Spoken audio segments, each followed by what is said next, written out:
Officer Marcus Chen had been patrolling the quiet streets of Riverside County for over 8 years.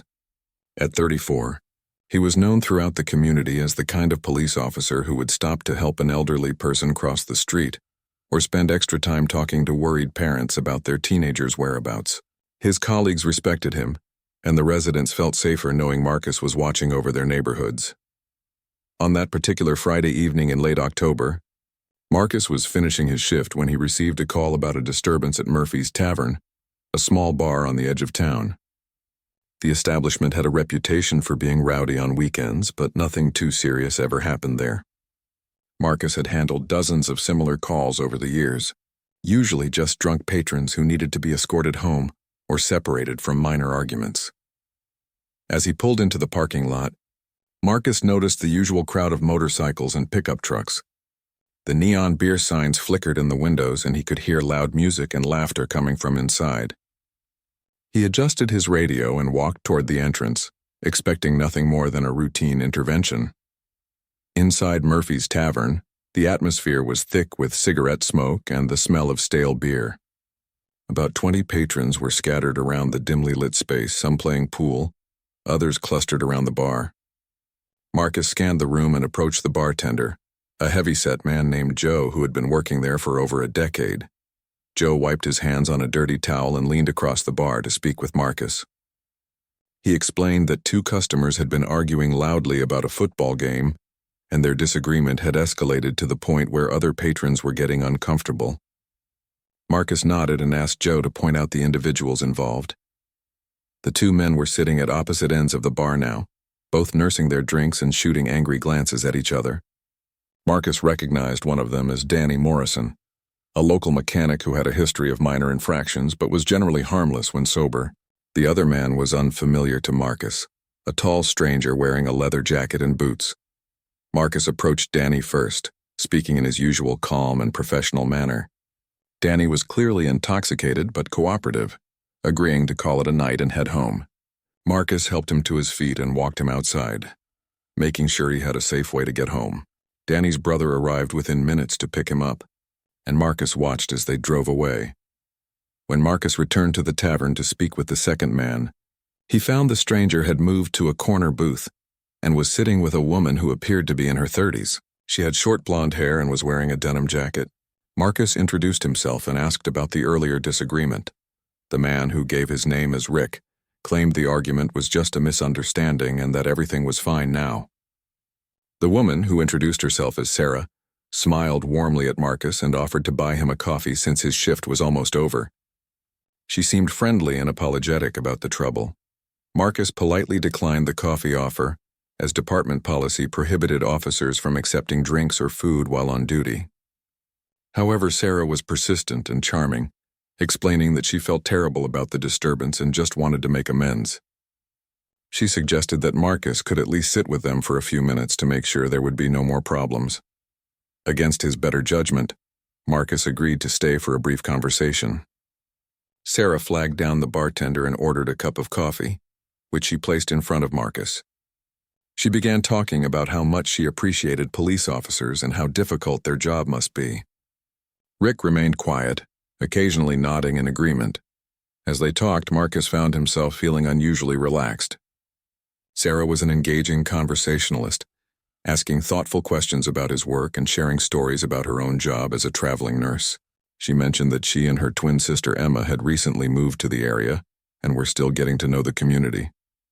Marcus took a few sips of the coffee, which had a slightly bitter taste that he attributed to it being old or poorly made. Sarah continued talking, but her voice seemed to be getting farther away. Marcus began to feel dizzy and disoriented, struggling to focus on what she was saying. He tried to stand up, thinking he just needed some fresh air, but his legs felt weak and unsteady. Sarah reached out to steady him, her expression showing what appeared to be genuine concern. She suggested that he might be coming down with something and offered to help him outside. Marcus knew something was seriously wrong. His years of training kicked in, and he realized he had been drugged. He reached for his radio to call for backup, but his coordination was severely impaired.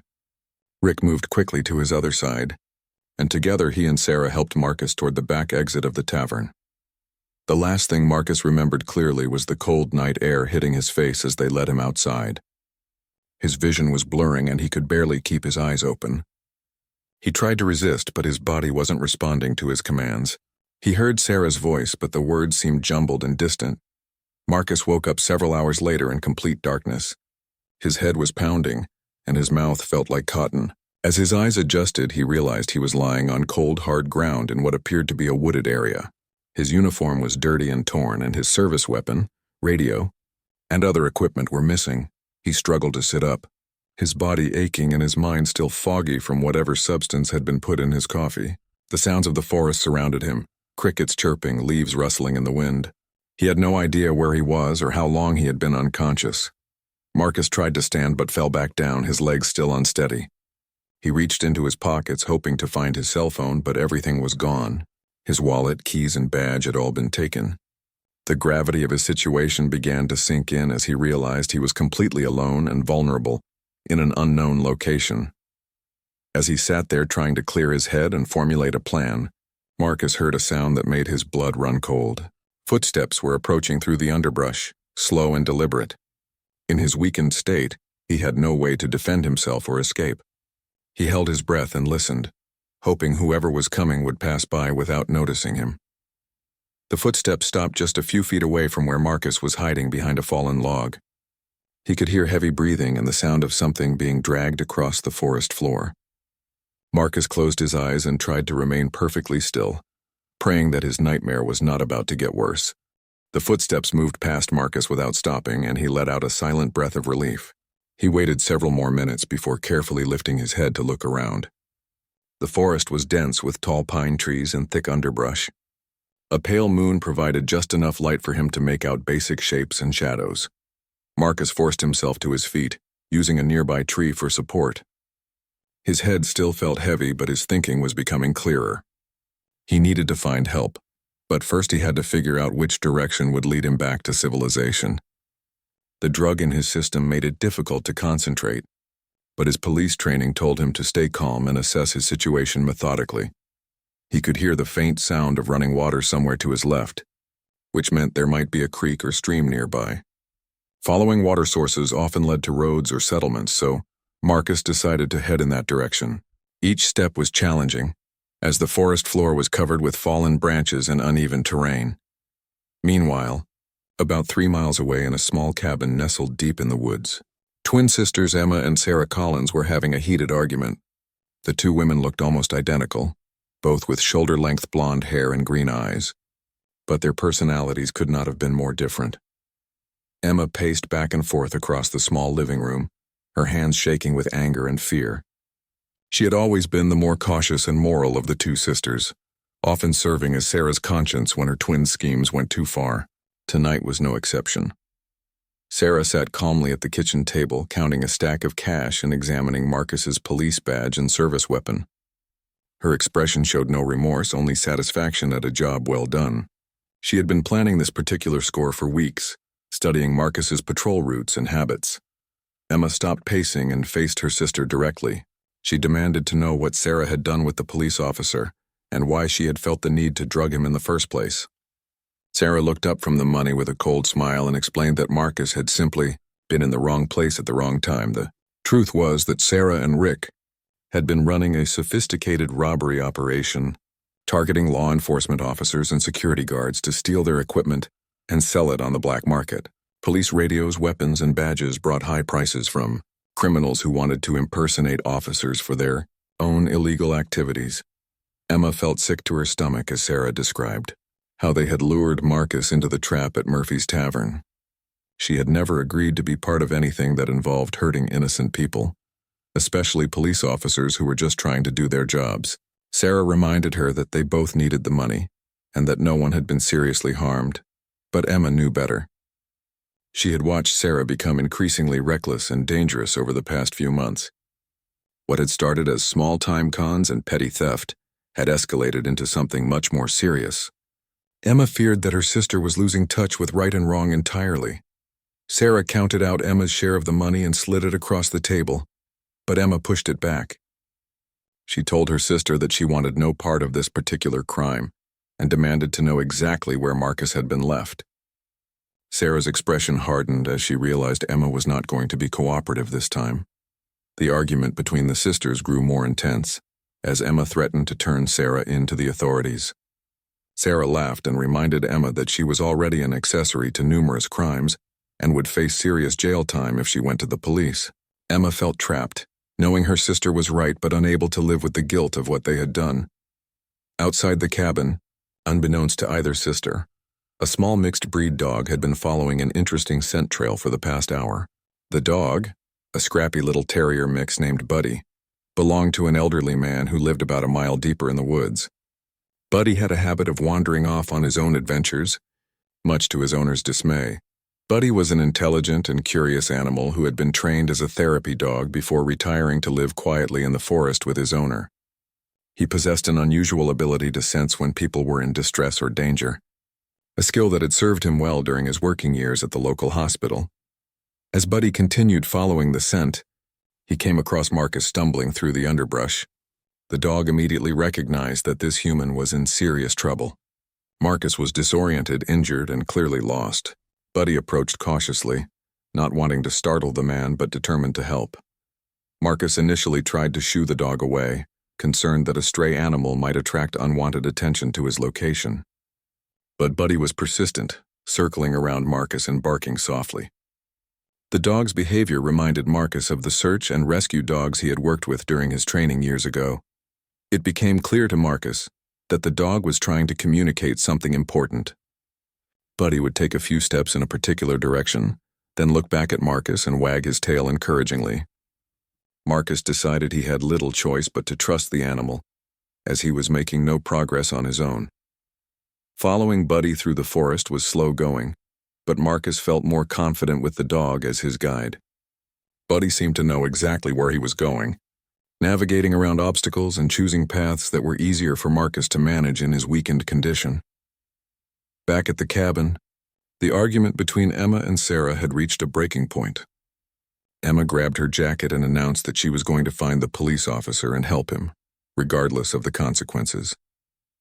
Sarah tried to physically stop her sister from leaving, resulting in a struggle that knocked over chairs and sent dishes crashing to the floor.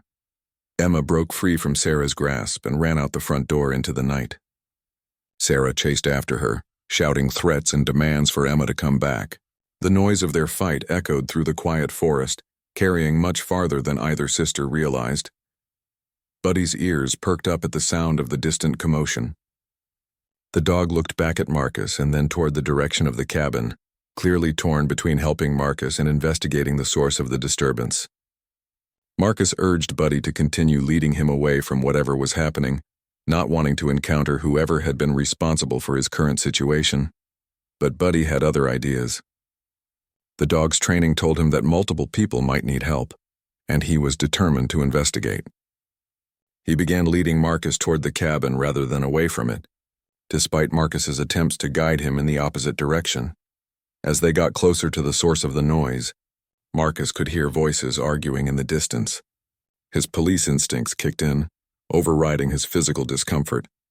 Even though he was unarmed and still recovering from being drugged, Marcus felt compelled to investigate what sounded like a domestic disturbance. Emma had managed to put some distance between herself and Sarah, but she was unfamiliar with the forest paths and quickly became lost. She called out for help, her voice carrying through the trees. Marcus heard her cries and realized someone else was in trouble. The situation was becoming more complex by the minute, with multiple people lost in the woods and at least one person who might be dangerous still unaccounted for. Marcus crouched behind a large oak tree, listening carefully to the voices in the distance. Buddy sat beside him, alert and focused on the sounds coming from ahead.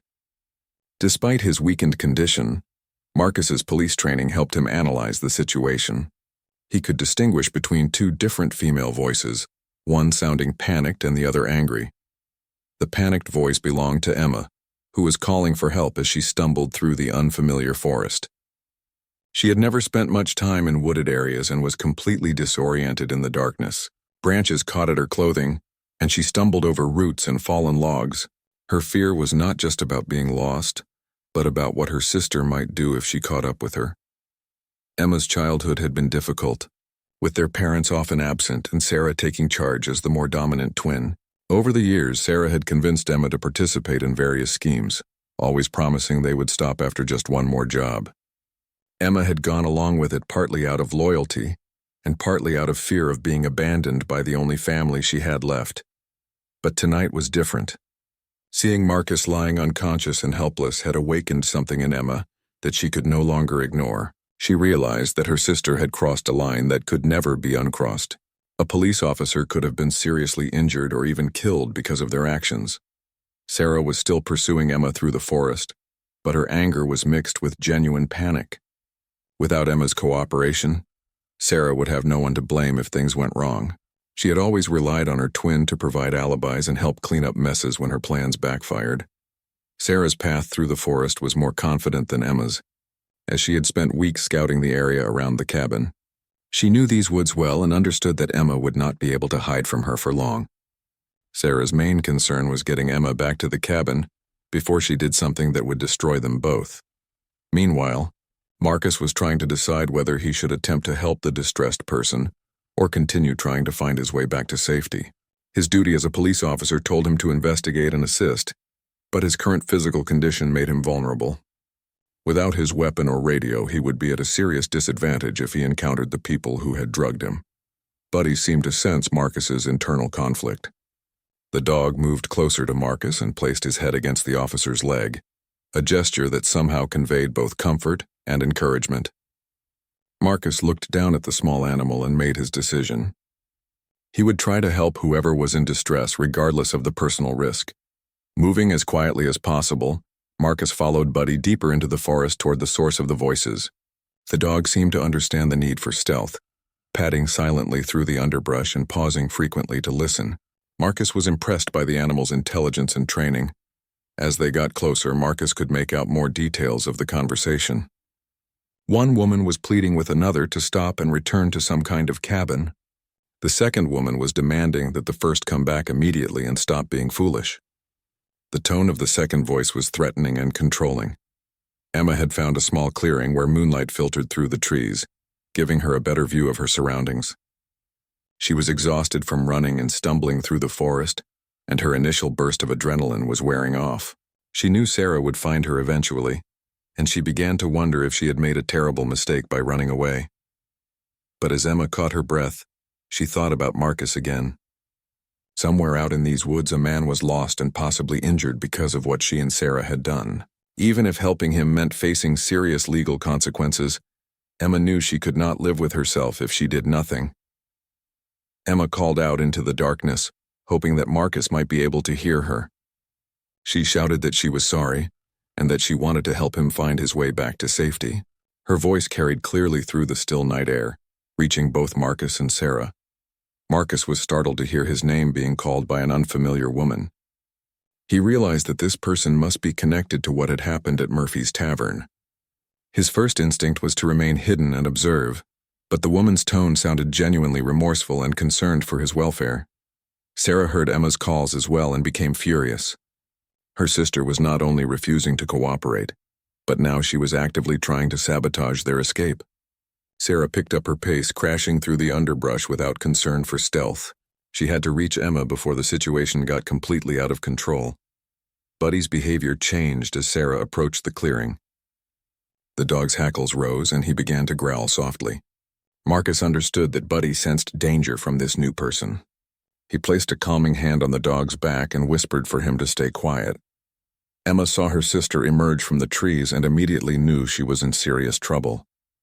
Sarah's expression was cold and determined, and Emma recognized the look that meant her sister was prepared to do whatever was necessary to protect herself. Emma backed away slowly, trying to keep some distance between them. Sarah demanded that Emma stop calling out to the police officer and return to the cabin immediately. She reminded Emma that they were both criminals now, and that turning themselves in would only result in long prison sentences. Sarah insisted that Marcus would be fine and would eventually find his way back to town on his own. But Emma refused to be convinced. She told Sarah that their actions could have killed Marcus and that she would not be party to such serious crimes anymore. Emma threatened to keep walking until she found a road or a house where she could call for help. Sarah's composure finally snapped. She lunged at Emma, trying to grab her sister and force her to return to the cabin. The two women struggled in the small clearing, their voices raised in anger and fear. Emma was fighting not just for her freedom but for her soul. Marcus knew he had to intervene despite his disadvantages. He could not stand by and watch what appeared to be an assault taking place. He stepped out from behind the trees, with Buddy close beside him. The sight of Marcus emerging from the darkness shocked both sisters into silence. Sarah immediately recognized him as the police officer from the tavern, while Emma felt a mixture of relief and terror at seeing him alive and apparently unharmed. Marcus approached slowly, his hands visible and his voice calm. He identified himself as a police officer and asked the women to step away from each other. Sarah's mind raced as she tried to figure out how Marcus had found them and whether he was alone. Emma seized the opportunity to put more distance between herself and Sarah. She looked at Marcus with tears in her eyes and began to apologize for what had happened to him. She explained that she had tried to stop it, but had been too afraid of her sister to do the right thing. Sarah realized that her situation had gone from bad to catastrophic. With Marcus alive and Emma apparently ready to cooperate with the police, Sarah's only option was to run. But first, she needed to retrieve the items she had stolen from Marcus, which were still back at the cabin. Buddy positioned himself between Sarah and the other two people, his instincts telling him that she posed a threat. The dog's presence seemed to give Marcus additional confidence, and he took a more authoritative stance despite his lack of equipment. The confrontation in the clearing was reaching a critical point, with each person trying to decide what their next move should be. The forest around them was silent except for the sound of their breathing and the distant hoot of an owl. Whatever happened next would determine the outcome for all of them. Sarah's eyes darted between Marcus and Emma, calculating her chances of escape. She knew the forest well enough to lose them in the darkness, but she also knew that leaving without her sister would mean abandoning her only ally. More importantly, all of Marcus's stolen equipment was still at the cabin, and without it, the entire operation would be a costly failure. Marcus kept his voice steady and professional as he addressed both women. He explained that he was not interested in escalating the situation, and that his primary concern was getting everyone safely out of the forest. His years of experience had taught him that remaining calm often prevented dangerous situations from becoming deadly ones. Emma took a step closer to Marcus, her decision clearly made. She told him that her name was Emma Collins, and that she was ready to take full responsibility for her part in what had happened at Murphy's Tavern. She explained that she had never intended for anyone to be seriously hurt, and that she desperately wanted to make things right. The sincerity in Emma's voice was unmistakable, and Marcus found himself believing her. He had encountered many criminals during his career, and he had developed a sense for distinguishing between those who were truly remorseful and those who were simply trying to manipulate their way out of trouble. Sarah listened to her sister's confession with growing alarm. Emma's willingness to cooperate with the police would inevitably lead to Sarah's arrest and conviction. Sarah had no intention of spending years in prison, especially not for a crime that had yielded only modest financial gains. Without warning, Sarah turned and ran back into the forest toward the cabin. Her sudden movement startled both Marcus and Emma, and by the time they reacted, she had disappeared into the darkness. Buddy immediately started to give chase, but Marcus called him back, not wanting to lose his canine guide in the unfamiliar terrain. Emma began to cry as she watched her sister flee. Despite everything that had happened, Emma still loved Sarah and was devastated by the final breakdown of their relationship. She had hoped that somehow they could face the consequences of their actions together, but Sarah's choice had made that impossible. Marcus placed a comforting hand on Emma's shoulder and reminded her that she was making the right decision by choosing to help him. He asked if she knew the way back to the cabin where his equipment was being held. Emma nodded through her tears and agreed to guide him there, even though it meant potentially confronting Sarah again. The walk back to the cabin was slow and careful. Marcus was still feeling the effects of whatever drug had been put in his coffee, and the uneven forest floor made every step treacherous. Emma proved to be a helpful guide, pointing out obstacles and choosing the safest route through the trees. Buddy trotted alongside them, alert for any signs of danger. The dog seemed to understand that Emma was now part of their group, and had accepted her as someone to be protected rather than feared. His presence provided comfort to both humans as they made their way through the dark woods. As they walked, Emma began to tell Marcus about her life with Sarah. She described how her sister had always been the leader and the decision-maker, often getting them both into trouble with elaborate schemes and plans. Emma admitted that she had been too weak to stand up to Sarah until tonight. Marcus listened without judgment, recognizing the complex dynamics that existed in abusive relationships. He had seen many cases where one person dominated and controlled another, through a combination of emotional manipulation and fear. Emma's situation was complicated by the fact that her abuser was also her twin sister and only family. They were about halfway to the cabin when they heard the sound of an engine starting in the distance. Sarah had apparently reached her vehicle and was preparing to leave the area. Emma's face fell as she realized her sister was abandoning her completely. Marcus quickened their pace, knowing that if Sarah escaped with his stolen equipment, it would be much harder to recover. Police radios and weapons in criminal hands posed a serious threat to public safety. He needed to reach the cabin before Sarah could retrieve everything and disappear. When they finally arrived at the small cabin, they found the front door standing open and lights on inside. Sarah's car was gone from the makeshift driveway, leaving only tire tracks in the soft dirt. Marcus approached the building cautiously, unsure whether Sarah had taken everything or if this might be some kind of trap. Inside the cabin, they found chaos. Sarah had clearly left in a hurry, grabbing whatever she could carry and leaving the rest scattered around the small rooms. Marcus's radio was smashed on the kitchen floor, apparently broken during Sarah's hasty departure. His service weapon was nowhere to be found. Emma helped Marcus search through the debris, hoping to find something that might be useful. They discovered Marcus's wallet and badge, which Sarah had apparently dropped in her rush to escape. His cell phone was also there, though the battery was completely dead. Marcus used the cabin's landline phone to call his department and report his situation. The dispatcher was relieved to hear from him, as he had been reported missing when he failed to check in after his shift. Marcus briefly explained what had happened and requested backup units to respond to his location. While they waited for help to arrive, Marcus and Emma sat at the kitchen table and talked more about the events of the evening. Emma provided detailed information about Sarah's criminal activities, including the names of other people who had been involved in various schemes over the past few months. Emma also told Marcus about Rick, the man who had been with Sarah at Murphy's Tavern.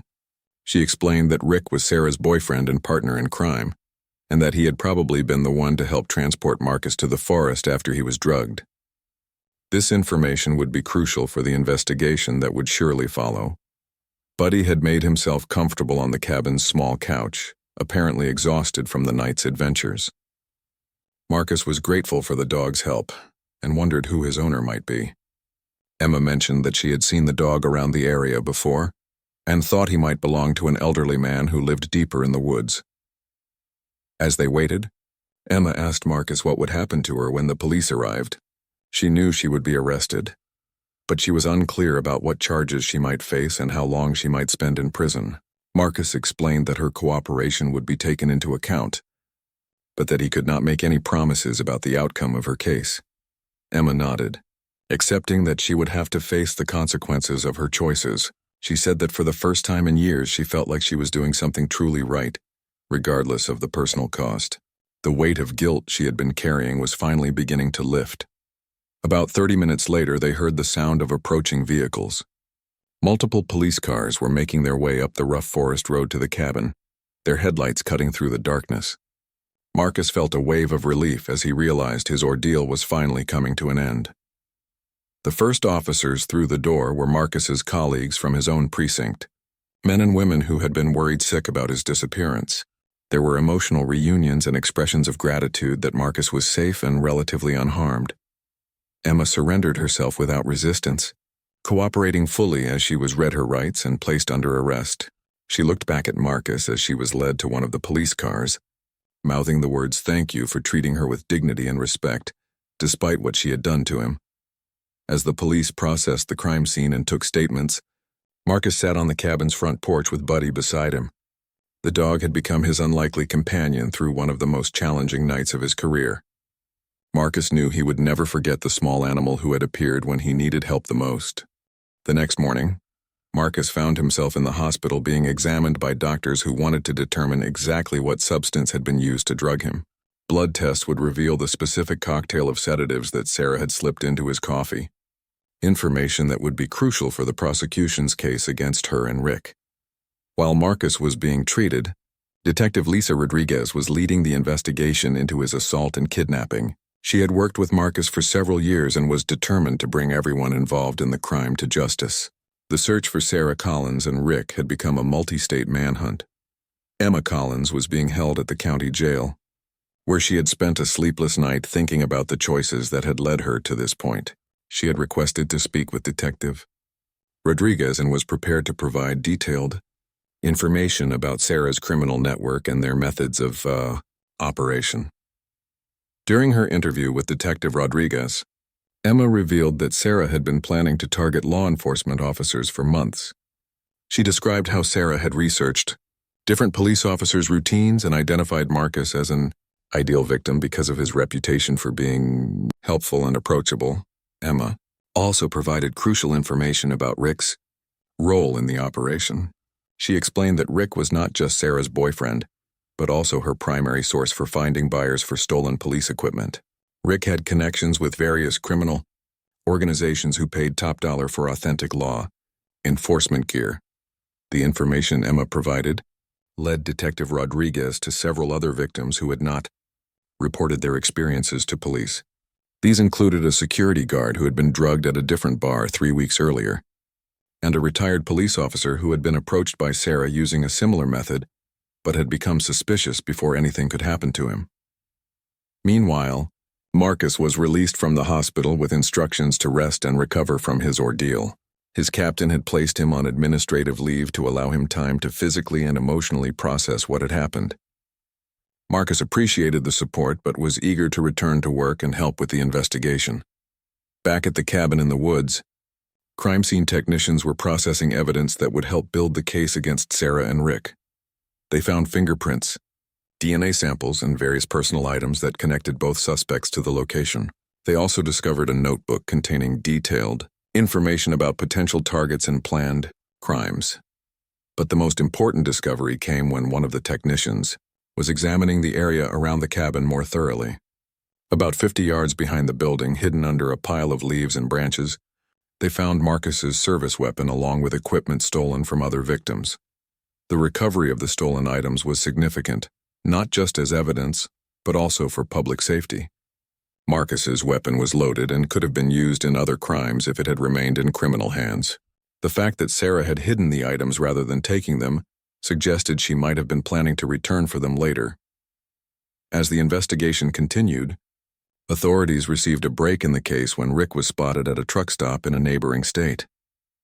Local police arrested him without incident, and he was transported back to face charges related to Marcus's assault and kidnapping. Rick initially refused to cooperate with investigators, but when presented with the evidence against him and Emma's detailed testimony about his involvement, he eventually agreed to provide information about Sarah's whereabouts. He revealed that Sarah had been planning to flee to Mexico, where she had connections who could help her establish a new identity. Based on Rick's information, federal marshals were able to intercept Sarah at a border crossing in Texas. She was arrested while attempting to cross into Mexico using false identification documents. Sarah's capture completed the law enforcement response to Marcus's assault, bringing all 3 perpetrators into custody. During this time, Marcus had been trying to locate the owner of the dog who had helped him in the forest. With the assistance of local animal control officers, he was able to track down Buddy's owner, a 78-year-old retired teacher named Walter Morrison, who lived in a small cabin deep in the woods. Walter was overjoyed to be reunited with Buddy, who had been missing for 2 days. He explained that Buddy was a former therapy dog who had worked at the regional medical center before retiring to live quietly in the forest. Walter credited Buddy's training and natural instincts for his ability to help people in distress. Marcus spent an afternoon with Walter, listening to stories about Buddy's years as a therapy dog and learning about the many people the animal had helped during his working career. Walter was proud of his companion's actions in the forest and not at all surprised that Buddy had found someone who needed assistance. The bond that had formed between Marcus and Buddy during their night in the forest was evident to Walter. The old man could see how much the experience had meant to both the dog and the police officer. Walter made a decision that would surprise everyone involved. Walter told Marcus that he was getting too old to properly care for Buddy and had been worried about what would happen to the dog if something happened to him. He had no family members who could take Buddy, and he feared the animal would end up in a shelter where his special skills and training would be wasted. After much consideration, Walter asked Marcus if he would be willing to adopt Buddy and give him a new home.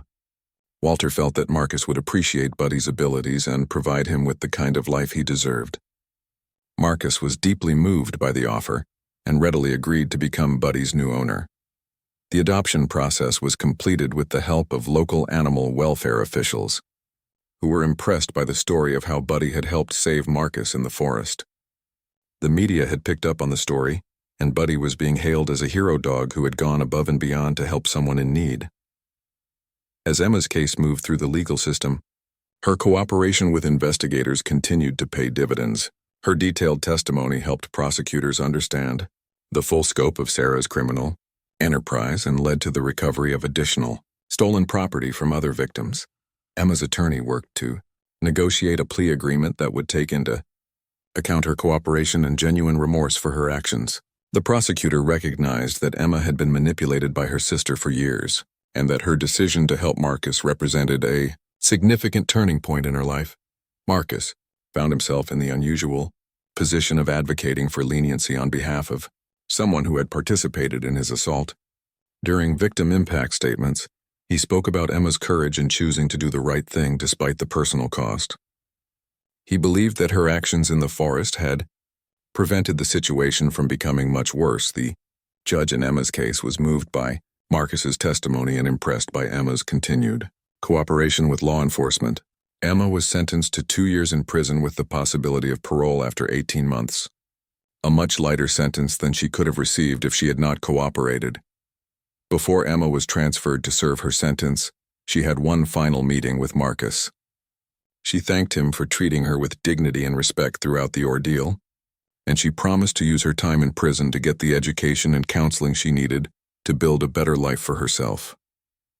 Meanwhile, Sarah and Rick both received much harsher sentences. Sarah was convicted of assault on a law enforcement officer, kidnapping, drug trafficking, and numerous theft charges. She was sentenced to 15 years in federal prison without the possibility of early parole.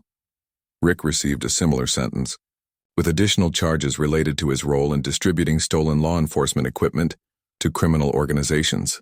The judge made it clear that crimes against police officers would be prosecuted to the fullest extent of the law. The investigation also led to the arrests of several other individuals who had purchased stolen police equipment from Sarah and Rick's operation. The network was much larger than initially suspected, with connections to criminal organizations in multiple states. Marcus returned to active duty after completing his recovery period, but the experience had changed him in subtle ways. He was more cautious about accepting drinks from strangers, and he paid closer attention to his surroundings when responding to calls. The incident had reminded him that police work carried risks that could appear without warning. Buddy adapted quickly to his new life with Marcus, who lived in a small house on the outskirts of town with a large fenced yard. The dog seemed to enjoy having a younger, more active owner who could provide him with regular exercise and mental stimulation. Marcus discovered that Buddy retained many of his therapy dog skills and instincts. The dog had an uncanny ability to sense when people were upset or in distress, often approaching them with gentle, comforting behavior. Marcus began to think about ways Buddy's talents could be used to help the community. After discussing the idea with his supervisors, Marcus received approval to begin training Buddy as an official police therapy dog. The department had been considering adding such a program to help officers and community members deal with traumatic situations, and Buddy's background made him an ideal candidate. The training process involved updating Buddy's skills to meet current police department standards. 2 years after the incident in the forest, Marcus received a letter that would bring the story full circle. The letter was from Emma Collins, who was writing to inform him that she had been granted early parole for good behavior and continued cooperation with authorities. In her letter, Emma described how she had used her time in prison to earn her GED and complete a certification program in addiction counseling. She had also participated in therapy sessions that helped her understand the unhealthy dynamics of her relationship with her sister and develop the skills needed to make better choices in the future. Emma wrote that she thought about Marcus often and was grateful for the kindness he had shown her during the worst night of her life. She explained that his example had inspired her to pursue a career, helping other people who were struggling with difficult circumstances and poor decision-making. Marcus was moved by Emma's letter and impressed by the progress she had made during her incarceration. He wrote back to congratulate her on her achievements and to let her know that he supported her efforts to rebuild her life. He also mentioned that Buddy was doing well and had become an important part of the police department's community outreach efforts. The correspondence between Marcus and Emma continued over the following months as she worked to establish herself in her new life. She had found employment at a non-profit organization that provided counseling services to at-risk youth, work that she found both challenging and rewarding. Emma's transformation was genuine and lasting. She had learned to recognize the warning signs of manipulation and abuse, both in her own life and in the lives of the young people she counseled. Her personal experience with making poor choices gave her credibility with clients who might otherwise be resistant to guidance from authority figures. Meanwhile, Sarah Collins remained in federal prison, where she had repeatedly refused offers to participate in rehabilitation programs. According to prison reports, Sarah continued to blame others for her situation and showed no signs of genuine remorse for her actions. She would not be eligible for parole for many more years. Rick had been released after serving 3 years of his sentence, but he had quickly returned to criminal activities and was currently serving a longer sentence for armed robbery. His inability to change demonstrated the different paths that people could choose when faced with consequences for their actions. Marcus and Buddy had become local celebrities of sorts. With their story being featured in police magazines and community newsletters, they were regularly invited to schools and community events where Marcus would speak about police work and Buddy would demonstrate his therapy dog skills. The success of Buddy's program led the police department to expand their use of therapy animals.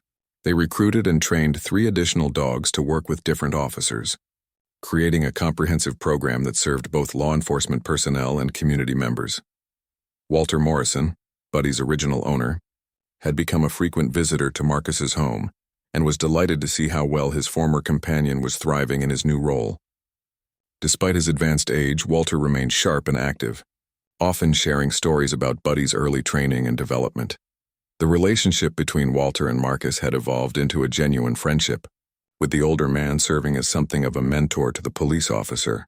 Walter's wisdom and life experience provided valuable perspective on many of the challenges Marcus faced in his work. One particularly meaningful development occurred when Walter suggested that Marcus consider establishing a foundation to support the training of therapy animals for law enforcement agencies. Walter offered to help with the initial funding. Having saved a modest amount of money over his years as a teacher, the Marcus Chen and Buddy Foundation was established with the mission of providing therapy dogs to police departments that lacked the resources to develop their own programs. The foundation also offered training scholarships for officers who wanted to work with therapy animals but needed financial assistance to complete the certification process. The foundation's first major project was donating a fully trained therapy dog to the police department in a small rural community that had been struggling with a series of traumatic incidents involving children. The success of that placement led to requests from other departments, and the foundation began to grow. As word of the foundation's work spread, Marcus began receiving donations and support from unexpected sources. Fellow police officers, community members, and even complete strangers who had heard Buddy's story wanted to contribute to the cause. The generosity of supporters allowed the foundation to expand its reach and help more communities. Emma Collins eventually became involved with the foundation as well, using her counseling skills to help develop training protocols for therapy animals working with trauma victims. Her unique perspective as someone who had experienced both criminal behavior and redemption brought valuable insights to the program. The annual Marcus Chen and Buddy Foundation Gala became a major community event, bringing together law enforcement officers, therapy animal trainers, and supporters from across the region. Each year, the event featured presentations from officers and therapy dogs who had made significant contributions to their communities. During one particularly memorable gala, Marcus presented a special award to Emma Collins for her work with at-risk youth and her contributions to the foundation. The presentation was emotional for both of them, representing the complete transformation of their relationship from victim and perpetrator to colleagues working toward a common goal. Marcus often reflected on how dramatically his life had changed as a result of that terrifying night in the forest. What had begun as a routine call had evolved into a career-defining experience that led to meaningful work helping others. He frequently spoke about how traumatic events could sometimes lead to unexpected positive outcomes. Buddy, now in his senior years, continued to work as a therapy dog, but at a reduced schedule appropriate for his age. He had trained several younger dogs who were carrying on his work, ensuring that his legacy would continue long after his retirement. The story of Marcus, Emma, and Buddy became a case study in criminal justice programs, illustrating how cooperation, redemption, and community support could transform lives and create positive change. Law enforcement agencies across the country began implementing similar therapy dog programs based on the success of their model. As Marcus looked back on the events that had brought them all together, he was struck by the unexpected ways that crisis could lead to opportunity. A night that had begun with betrayal and danger had ultimately resulted in healing, growth, and service to others. The experience had taught him that even in the darkest circumstances, hope and redemption were always possible for those willing to choose a better path. The legacy of that night in the forest continued to ripple outward, touching the lives of countless people who benefited from the therapy dog programs, counseling services, and community partnerships that had grown from the foundation. Marcus, Emma, and Buddy had proven that the most powerful force for positive change often emerged from the most unlikely circumstances.